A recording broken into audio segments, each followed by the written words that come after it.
അള്ളാന്റെ തൃപ്തി ജീവിതത്തിൽ, പഠനത്തിൽ, ഭാവിയിൽ, മക്കളുണ്ടാകുന്നതിൽ, സമാധാനത്തിൽ ജീവിക്കുന്നതിൽ പടച്ചോന്റെ തൃപ്തി, ബാപ്പാന്റെ ഇമ്മാന്റെ തൃപ്തി ഉണ്ടാകുമ്പോഴേ ഉണ്ടാകുള്ളൂ.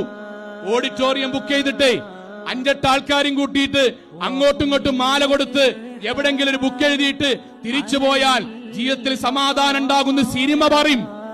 പക്ഷെ സമാധാനം തരുന്ന ആരാ പറഞ്ഞത്? നടനോ, നടിയോ, ഫെമിനിസ്റ്റുകളോ, ലിബറൽ വാദികളോ അല്ല. വജഅല ബൈനക്കും മവദ്ദത്തൻ വറഹ്മ. അല്ലാഹു ആണ് ജീവിതത്തിൽ സന്തോഷവും സമാധാനവും തരിക. അല്ലാഹു പറഞ്ഞു തരില്ല. അല്ല പറഞ്ഞു തരില്ല. ചതിച്ചവന്, വഞ്ചിച്ചവന് സമാധാനം അല്ല കൊടുക്കൂല. പ്രിയപ്പെട്ട ആൺകുട്ടികളെ, പെൺകുട്ടികളെ, ഹറാമെന്ന് മാറി നിൽക്കണം. ഇതുവരെ ഉണ്ടായിരുന്ന ബന്ധം അവസാനിപ്പിക്കണം. അത് അവിഹിതമാണ്, വ്യഭിചാരമാണ്, താന്തോന്നിത്തരമാണ്, തെമ്മാടിത്തരമാണ്. അതിലുണ്ടാകാനേ പാടില്ല. നമ്മൾക്ക് പാടില്ല.